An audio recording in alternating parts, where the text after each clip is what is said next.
भारतीय राजनीति के बदलते घटनाक्रम में जो लंबे अरसे से बात चल रही थी उस पर विराम लगा।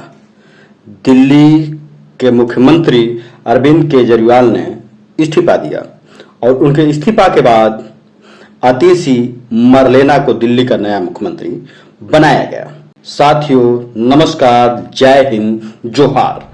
आप देखना शुरू कर दिए हैं आजाद लोकतंत्र। अरविंद केजरीवाल के इस्तीफे के बाद आतिशी मरलेना को दिल्ली का नया मुख्यमंत्री चुना गया है। मनीष सिसोदिया ने केजरीवाल के फैसले की सराहना करते हुए कहा कि उन्होंने दिलेरी का काम किया है। उन्होंने कहा कि प्रधानमंत्री मोदी ने केजरीवाल पर झूठे आरोप लगाए और उन्हें जेल भेजा।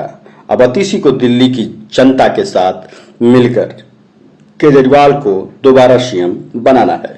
अरविंद केजरीवाल की करीबी सहयोगी आतिशी मरलेना को दिल्ली का नया मुख्यमंत्री चुना गया है। वह वर्तमान मुख्यमंत्री अरविंद केजरीवाल के इस्तीफे के बाद दिल्ली की राजनीति संभालेंगी।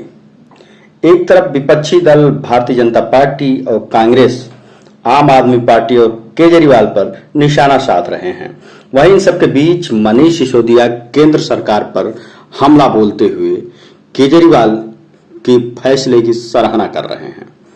मनीष सिसोदिया ने अपने सोशल मीडिया के एक्स पोस्ट में कहा कि प्रधानमंत्री मोदी जी एक बहुत ही घिनौना राजनीतिक षड्यंत्र रचकर दिल्ली के मुख्यमंत्री अरविंद केजरीवाल जी और आपके नेताओं के ऊपर झूठे आरोप लगाए, जेल भेजा, ईमानदारी पर सवाल उठाए, सरकार तोड़ने की कोशिश की।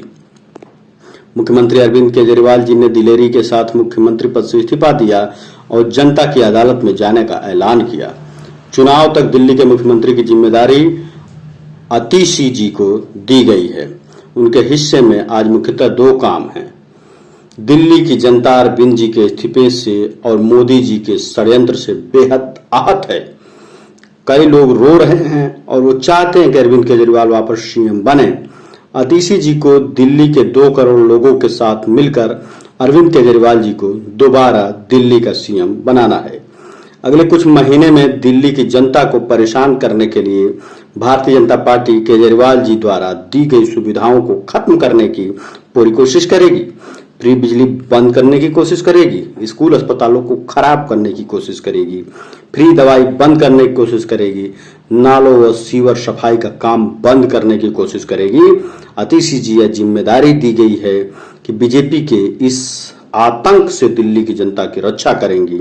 मुझे पूरा यकीन है कि आतिशी जी इन कठिन जिम्मेदारियों को बखूबी निभाएंगी। मेरी हार्दिक शुभकामनाएं आतिशी जी के साथ। तो राजनीति में आतिशी जितनी जल्दी इतने बड़े मुकाम पर पहुंची हैं, उतनी जल्द नॉन पॉलिटिकल बैकग्राउंड से बहुत ही कम लोग पहुंचे हैं। आतिशी 2020 में दिल्ली की कालका सीट से विधायक बनी, 2023 में दिल्ली कैबिनेट मंत्री बनी, 2024 में दिल्ली की मुख्यमंत्री बन जाती हैं। यह किसी गैर राजनीतिक परिवार से आने वाले व्यक्ति के लिए बहुत छोटे राजनीतिक करियर में बहुत बड़ा मुकाम है। अब आगे भी तो क्या बिहार में जैसे नीतीश कुमार ने जीतन राम मांझी को बनाया और जीतन राम मांझी बाद में क्या किए, ये भी देखना है।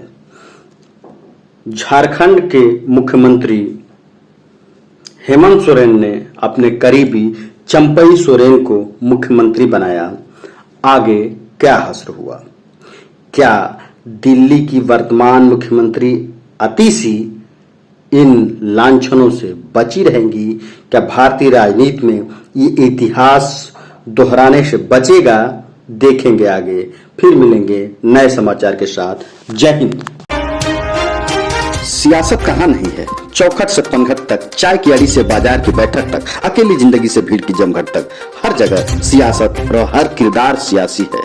सड़क से संसद तक चहकती सियासत तो कहीं उदासी है। यह सियासत किसी पर हुकूमत चलाती तो किसी के चरणों की दासी है। हम आजाद लोकतंत्र की इस श्रृंखला सियासत की बदकही में सुनेंगे सियासत के सतरंगी किरदारों के अतरंगी किस्से।